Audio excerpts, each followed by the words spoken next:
Come ride the little train that is rolling down the tracks to the junction.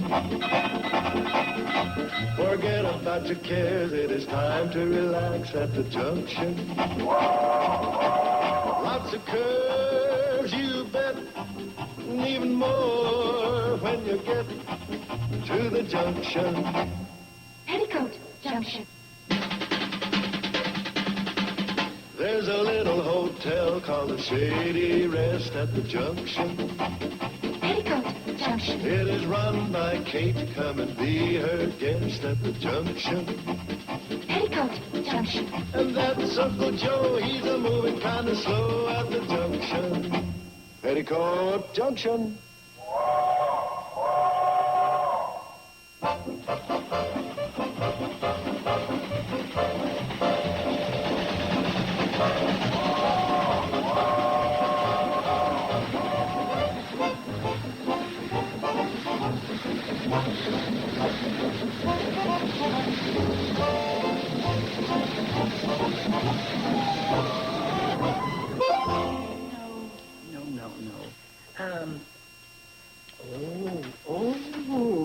This should make a lovely dress, Henrietta.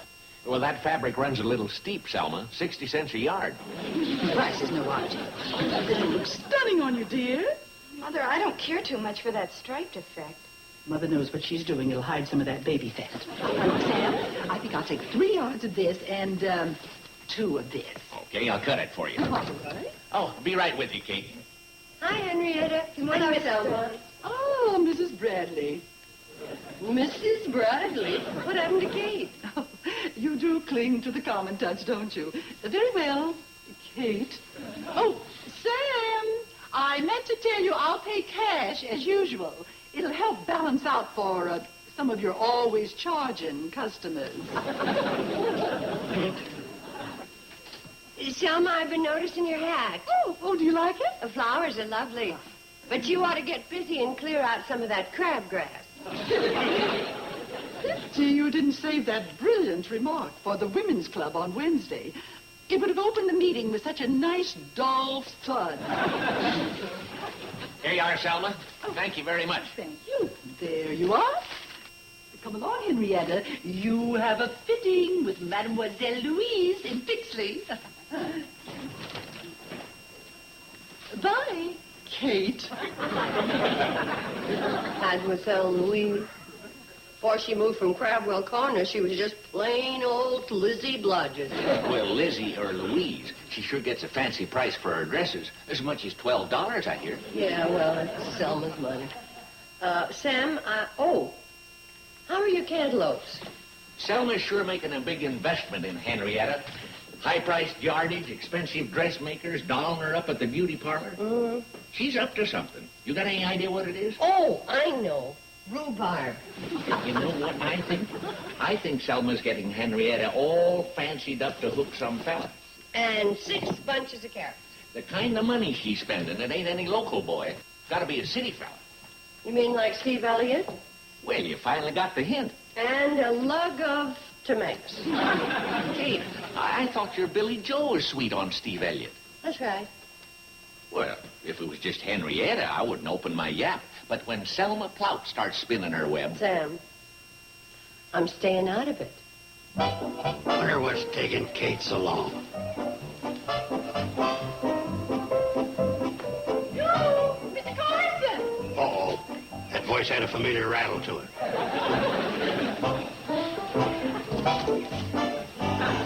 I thought so. Loudmouth Incorporated. Get on the train, dear. Oh, Mr. Carson, you're just the man I've been looking for. You're too late, Selma. I already bought my Girl Scout cookies. I just want to tell you that the people of the entire valley owe you a deep debt of gratitude. Oh, it was nothing. Sooner or later, some other genius would have come up with the idea of putting decoy telephone poles between the real ones to confuse the woodpeckers. I didn't mean that. I'm talking about your brilliant business venture with Steve Elliott. Oh, that. When the Carson Elliott dynasty gets underway, LaGuardia Airport's going to look like a landing strip for sparrows. Oh, I hope I'm not too late to get it on the ground floor. Of course, I'm only a poor widow with a few $1,000s. You're in. Of course, my cash is all tied up in farmland. You're out. However, I could use your crop dusting service 2 or 3 times a week.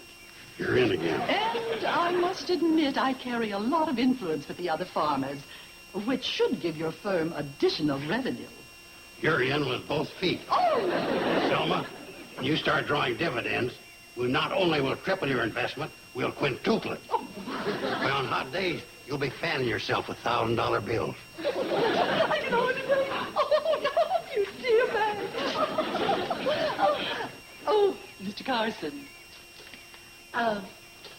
Tell Steve he has the best wishes of Selma Plout and her lovely eligible daughter, Henrietta, who not only is a good cook, but is the only girl in the valley with a cash drawer in her hope chest.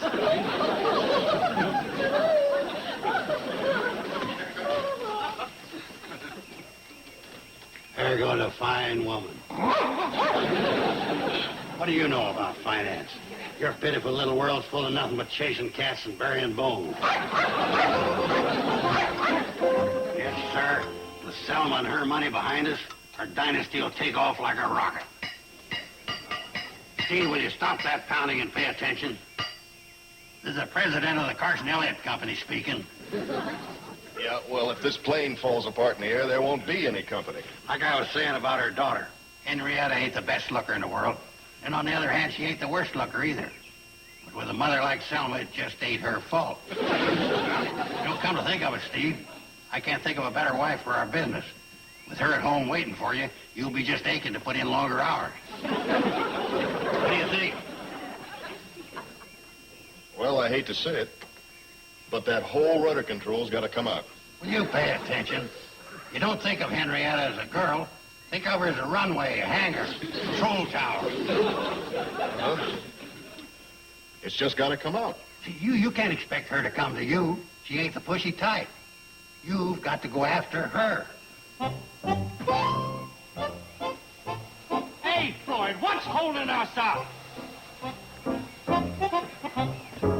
Hold your horses, will you? Henrietta, will you please let me help you aboard? Just a little longer, Floyd. Maybe he'll... I mean, 1 more minute won't make that much difference, will it? Well, the heck it won't. We're due to pick up Clint Bleeker's squash at 11:06. He's got an awful temper, and if we're late... Did you ever try to scrape Hubbard squash off a locomotive? Surely 1 little minute. Floyd, come here.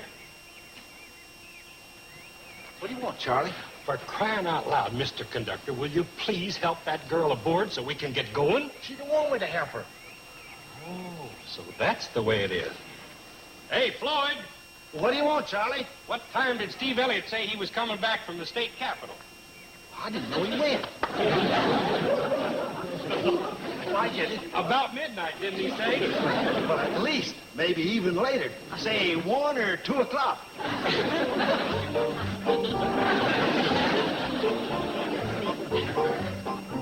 Well, isn't this train ever going to get moving? I've got important things to do today. Charlie, you may only be an engineer, but you think like a conductor.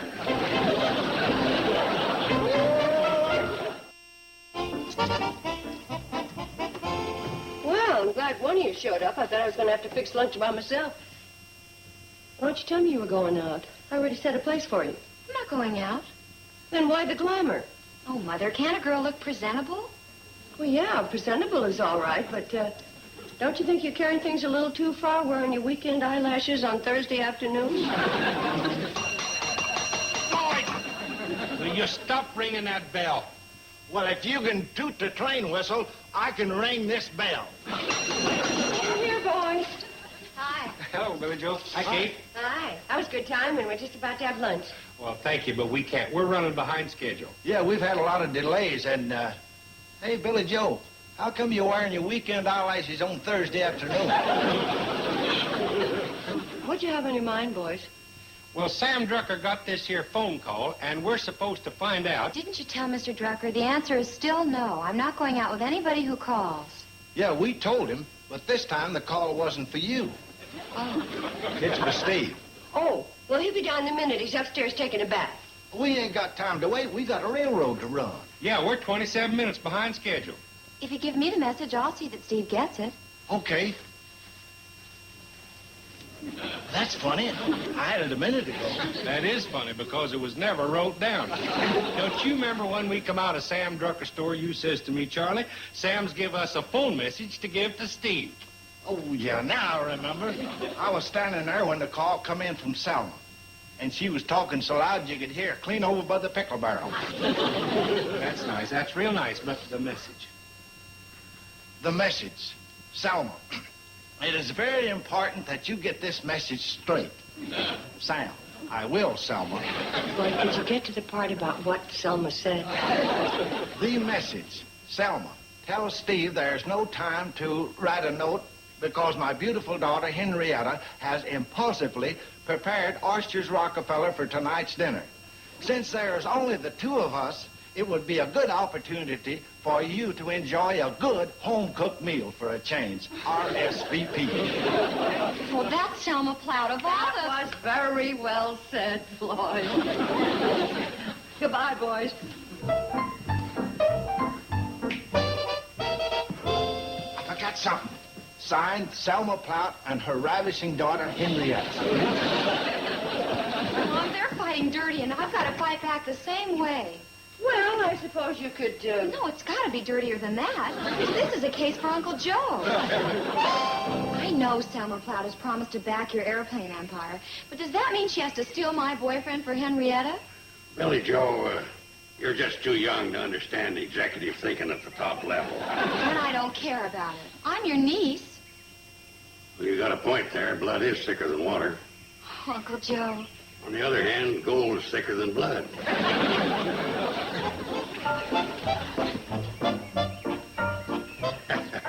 But tears is thicker than both of them. Don't you worry, honey. Uncle Joe will think of some plausible excuse why Steve can't be at Selma's for dinner. Uncle Joe, you're a doll.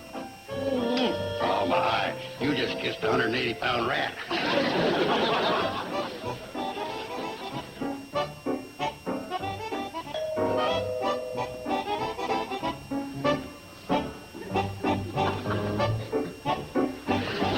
Mother, you let him in. Henrietta, you get a grip on yourself. Now relax. Be confident. After all, you've done the best with what you've got. Oh, what a pity you don't favor my side of the family. Mom, Steve's nice, but I don't know how he feels towards me. Always bringing up trivial objections. Picture this, dear. There you are on Steve's arm, marching out of the church under a triumphal arch of crossed swords. The least you can do for your mother is to give her a son-in-law who's head of his own airline. Think of the status, the prestige.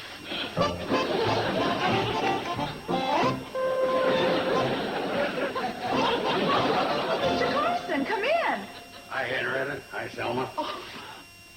Where is Steve? Oh, he couldn't come. There was an emergency. Oh, what a shame. Oh, I'm so disappointed. Business? He had to fly to the veterinary up to the state park. The top bear had an attack of appendicitis. Oh, don't worry, ma'am. With all that fur, the scar won't show. I mean Henrietta's lovely dinner. She slaved all day over a hot stove. Well, that's why I come. Don't you fret your little head, Henrietta. Just lead me to them oysters Rockefeller. I guess the least I can do for my partner to eat his share, too. While we're stuffing ourselves with oysters, Selma, I'll tell you how I've been building Steve up with your proposition.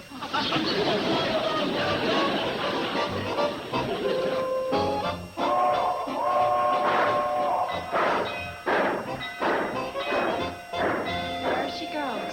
Good old Cannonball with its cargo of boredom, chugging merrily from Hooterville to Pixley, then the eventful trip back from Pixley to Hooterville, with perhaps an enthralling 2-minute stop at Scoville's Crossing. I tell you, it's a never-ending succession of throbbing, pulsating excitement.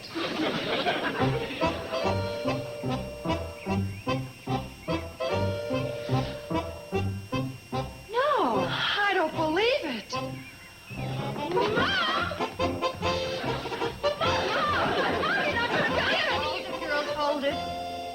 There. Now, what is it? We were just sitting on the porch of the cannonball. Just 1 minute time. You. There we were, sitting on the porch, and the cannonball... Oh, my gosh, I'm speechless. You tell her. And the cannonball stopped. And guess who got off? They're right out there, both of them, and they... Who's there? Sam! All that excitement because Selma has come to visit? Hurry up, dear. Put them down, dear. Well, what kind of a hotel is this? Where do I register? You mean you want to register in my hotel? We'll be staying here while my house is being painted. Oh, well, then it'll just be for a day or two. Well, there's no telling. The painter says it may take from, 6 to 9 coats. Say, what, did you want 2 singles or a double? We'll take room number 6. That's occupied. It's Steve's room. Oh, it is? Well, then we'll take number 5 across the hall. That's what I thought. Girls, take your guest luggage up to number 5. I'll get Uncle Joe. Uncle Joe is indisposed. He had a sudden attack of oysters Rockefeller. This way, please.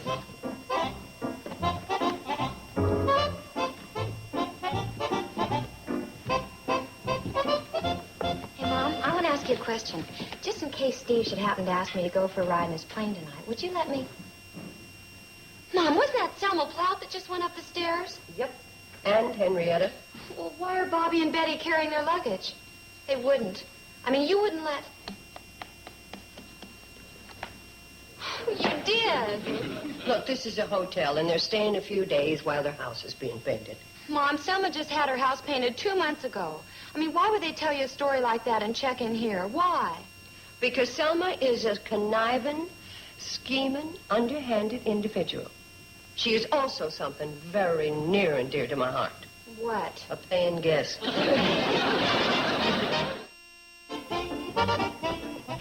Hey, Oh, Uncle Joe, you're just in time to help me polish the silver. I just solved her problem. Uncle Joe, the silver. All the silver can wait. I just thought of a way to get rid of her. Get rid of who? Selma Plout. Why would you get rid of the financial backer of the Carson Elliott dynasty who's going to put them into orbit? Ain't your mother. You should know that blood is thicker than gold. You can go. What does that mean? She may have fooled you, but she didn't fool me. She's using my empire as a subterfuge. She's trying to get Steve for Henrietta. Uncle Joe, the silver. Kate, we've got to get Selma out of the hotel. And I figured out a way so we don't get sued. We simply throw a head full of bees through her transom. Oh, you're crazy.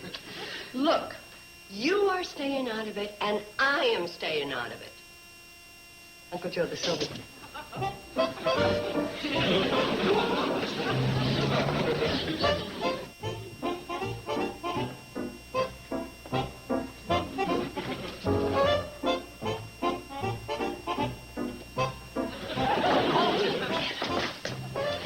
Drop your handkerchief. Oh, Mother, I can't. Oh, for heaven's sake.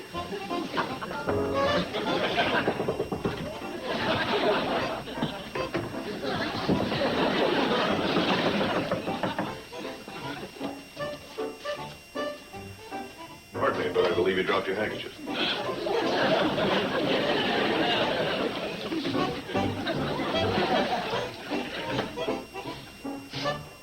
Oh, Henrietta, how can you do this to your mother?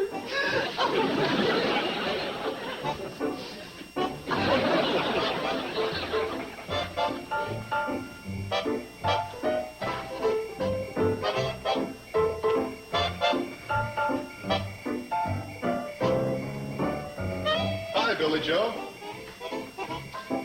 Well, she's all ready. How do you like that moon? Great night for flying. Oh, excuse me. I thought you were... Oh, Steve! Oh, this is where you keep your plane. Oh, it is a beauty, isn't it, dear? I guess so. Oh, Steve, you're absolutely right. Oh, you're so right. It's not only a great night for flying, but it's a romantic night as well. Do you fly, Mrs. Plout? Oh, all the time. In jets, of course. Oh, but I want Henrietta to experience the thrill of flying in an open plane with a first-rate pilot. Wouldn't you just love that, dear? Oh, see, she's so thrilled she can hardly talk. Get in the plane, dear. I can't understand what's delaying Billy Joe. Oh, I don't think she'll show up. The poor dear complained of a pounding headache. Get in the plane, dear.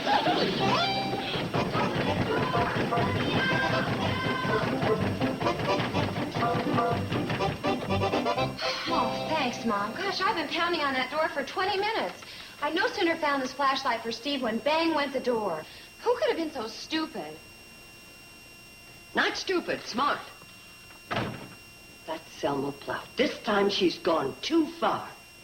From this minute on, I'm no longer staying out of it.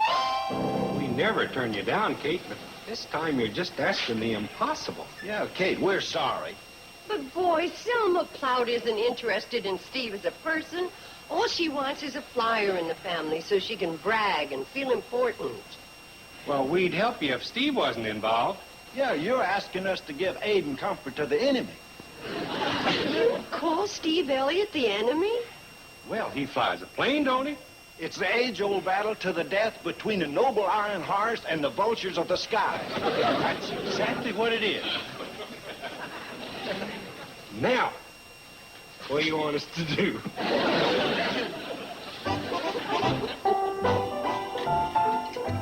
All right, Aunt Selma? No, thank you. Not that it isn't delicious. In fact, it really isn't bad at all, considering that you have so much to do that your mind probably was somewhere else. Thanks, Selma. That's high praise coming from you, seeing as how you always say what you mean. I'll help clean up that eggplant. To balance it off, give me a couple more of them lamb chops. Shame Steve had to miss this dinner. Oh, he'll be here in time for dessert. Such a charming young man. I guess Steve is the most eligible bachelor we've had around here in years. Oh, I'm certainly happy to be in a position to further his career. Hi, everybody. Hi. Hi, boys. You're just in time for pie and coffee. Where's Steve? He's coming. Come on, kid. Hi, everybody. Make yourself comfortable.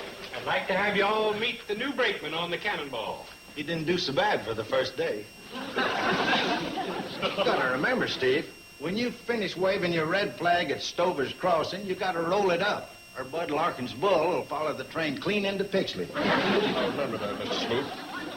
You are working on the cannonball? Best bosses I ever had. What about our company?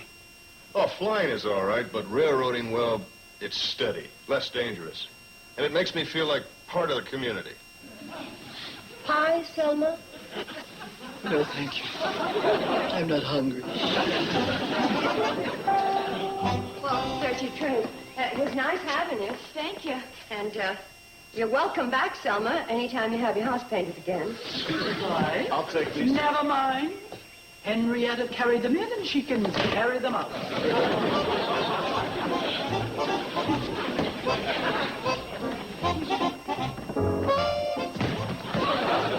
Here, I'll take these.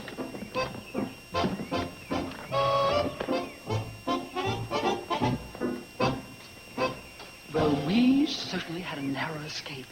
Think how I'd have felt watching you march out of church under an arch of crossed oil cans. You know, Kate, Steve turning his back on our dynasty may have surprised you. I knew right from the start he was a flighty kind. Well, after all, he is a pilot. It ain't funny, Kate. Nobody laughed the day the Roman Empire collapsed. So you mean that you believe that... You think that Steve actually... Well, no, it was all an act to get Steve out of Selma Plout's claws. Kate, it ain't my policy to hire relatives. But anytime you get tired of running a hotel, the Carson Elliott Company could use a good idea, man.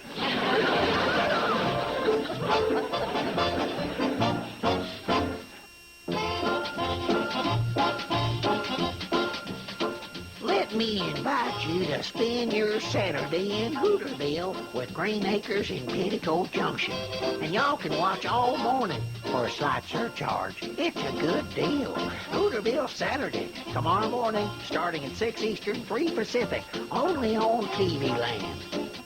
Now, stay tuned for That Girl, next on Nick at Night's TV Land. Petticoat, Junction.